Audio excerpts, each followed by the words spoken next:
If there's a round of kids, it's the trafficker. P. Diddy gets a round of kids party at a certain time of night when the music stops, and then the DJ starts flashing all these lights and they close the doors, and then everybody turns into like a frenzy.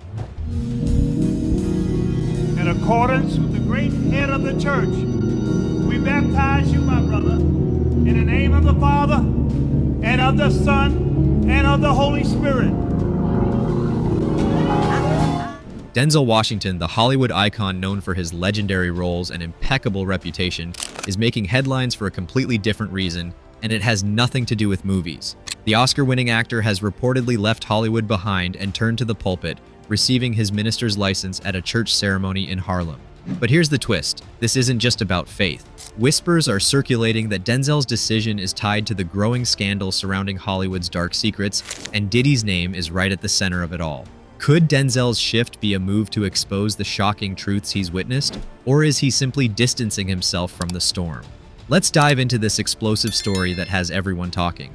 Denzel Washington's transition to becoming a licensed minister has caught fans and critics by surprise. Just shy of his 70th birthday, the actor stood before a congregation at Kelly Temple Church of God in Christ in Harlem, where he was baptized and officially given his minister's license. It was an emotional moment as Denzel reflected on a prophecy he received at 20 years old, predicting he would travel the world and preach to millions. While Denzel described this as the culmination of a lifelong journey of faith, the timing has raised some eyebrows.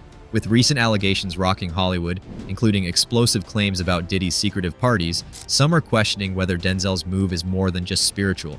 Now let's get into the scandal. Allie Carter, a survivor of trafficking, has made shocking allegations about Hollywood's dark underbelly, naming Diddy, Denzel Washington, and other high-profile figures. According to Allie, these weren't ordinary celebrity parties. She claims they were disturbing ritualistic gatherings where younger people were brought in as party favors. He locked me in containers with his shipment of kids. There were kids in there that didn't speak English. There were kids that were sick. But that's not all. Allie alleges that Denzel was present at one such event at the Playboy Mansion, where youngins were laid out on tables as human serving platters while partygoers ate food off them. The scene she describes as horrifying, with rules in place to keep the youngins silent and punishments for those who resisted. Allie Carter's allegations have already sent shockwaves through Hollywood, but her claims about Denzel Washington add a whole new layer of intrigue. According to Allie, Denzel wasn't just an attendee at one of these events. He was actively involved in what she describes as a twisted system of exploitation.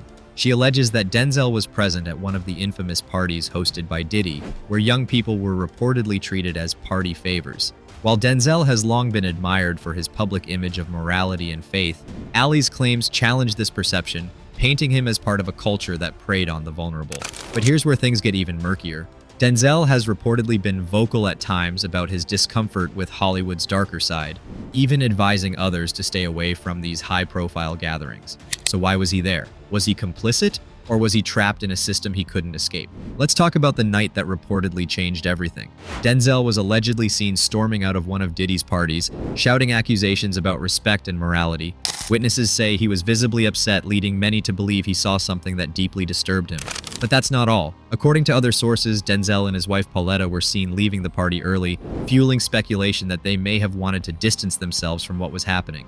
And you're telling me Denzel was there and it was after 1 o'clock when he supposedly left? And beanies, socks, and a gold chain. So you're telling me Denzel Washington was butt naked, he had a beanie on, socks on, and a gold chain, and that's it. While some view this as evidence of Denzel's moral stance, others see it as damage control. Allie's allegations suggest he was aware of the darker side of these events, raising the question, if he knew, why didn't he speak up sooner? Allie hasn't just named Diddy and Denzel in her claims. She's also pointed fingers at other high-profile individuals, including Birdman and Young Jock, as attendees of these parties. According to Allie, these events were attended by some of the most powerful figures in entertainment, all of whom participated or turned a blind eye to the exploitation happening right in front of them. These names aren't just familiar, they're iconic in their respective industries, making the allegations even more shocking. If what Allie says is true, it suggests a culture of silence and complicity among some of the biggest names in Hollywood and the music world. And to make things worse, Allie claims that these individuals weren't just attendees but active participants in the horrors she describes. From selecting party favors to engaging in the acts that followed, she alleges that they played a role in perpetuating the cycle of mistreatment. Allie's allegations go deeper than one party. She describes a ballroom-like setting with multiple doors, some of which led to unspeakable acts. Youngins were allegedly placed on tables for selection, and once attendees were done with them, they were returned to the same table as if they were objects. To make things worse, Allie claims that animals were also involved in the abuse, taking the horror to unimaginable levels. She recounts how the atmosphere turned chaotic, with partygoers acting in a frenzy, completely detached from any sense of morality. Were there animals there? Mm-hmm. Goats. Did they turn the animals loose on the kids? Yeah. And Denzel? His presence at these events, combined with his recent pivot to ministry, is raising serious questions. Could this be his way of atoning for what he witnessed, or worse, participated in? Allie Carter's accounts of what allegedly happened at Diddy's parties are nothing short of horrifying, and the details she shares are almost too disturbing to comprehend. She claims that the youngins brought to these events, referred to as party favors, weren't just exploited, they were brutally punished if they stepped out of line. Allie recalls one incident where she and another girl became physically ill during the event, vomiting as a result of the trauma they endured. But instead of being helped, they were reportedly punished in one of the most dehumanizing ways imaginable. According to Allie, their faces were rubbed in the vomit as a form of punishment for what was seen as breaking the rules. And if you got sick and threw up because it was so disgusting, what happened? You had to eat it. You had to eat your vomit if you threw up. That's satanic ritual abuse. But that's not all. She alleges that the punishments didn't stop there. From physical harm to psychological torment, Allie says the goal was to break the spirits of the youngins involved, ensuring they remained silent and submissive. One of the most shocking elements of Allie's story is her claim about underground tunnels connecting key locations in Hollywood, including the Playboy Mansion. According to her, these tunnels were used to transport people, including little ones, to exclusive parties without public detection. Diddy's name comes up frequently in these allegations, with reports suggesting he played a central role in organizing and hosting these secretive events. Allie claims these tunnels were part of a larger system to facilitate exploitation, keeping everything hidden from the outside world. Underground, people built these tunnels. There's a lot, and elite celebrities, they go down there for parties underneath the Getty Museum in Los Angeles, California. I was there for a cock party. We walked through the museum. But what about Denzel? If he was aware of these tunnels, did he use them, or was he as much a victim of the system as others? These are the questions people are starting to ask as more details come to light. Now here's the real question. Is Denzel's ministry license simply a personal milestone, or is it the start of something much bigger? Rumors are swirling that he plans to use his new platform to shed light on the dark secrets of Hollywood, possibly even exposing the very system he's been a part of for decades. In his remarks at the ceremony, Denzel emphasized his faith in the transformative power of his journey, saying, "If he can do this for me, there's nothing he can't do for you." While this was a deeply spiritual message, it's hard to ignore how it might align with a broader mission to hold the industry accountable. If true, this would position Denzel as a rare figure, someone using their faith and influence to challenge the very power structures that have shielded Hollywood elites for so long. The timing of Denzel's move is also raising eyebrows, with his name being mentioned in Allie Carter's allegations and whispers about his presence at Diddy's infamous parties. Stepping into ministry could serve as both a way to protect his reputation and a platform to rewrite his narrative.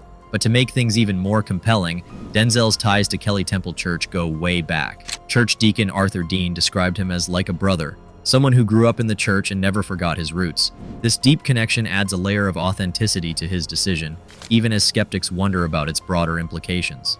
What makes Allie's story even more heartbreaking is her claim that Child Protective Services, CPS, was aware of her situation but did nothing to help. According to Allie, she provided CPS with 8 months of evidence detailing what had happened to her and others, but the case was allegedly suppressed. She says that CPS, instead of protecting her, was part of the problem, enabling the very exploitation they were supposed to prevent. Allie believes this failure wasn't accidental but deliberate, part of a larger system designed to protect the powerful while ignoring the cries of the vulnerable.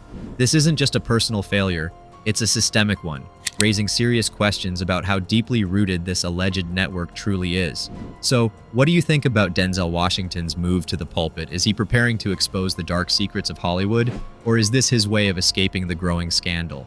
And with Allie Carter's chilling allegations, do you believe we're finally starting to see the cracks in an untouchable system? Let me know your thoughts in the comments below. Don't forget to like this video, hit that subscribe button, and stay tuned for more deep dives into the stories that matter. I'll catch you in the next one.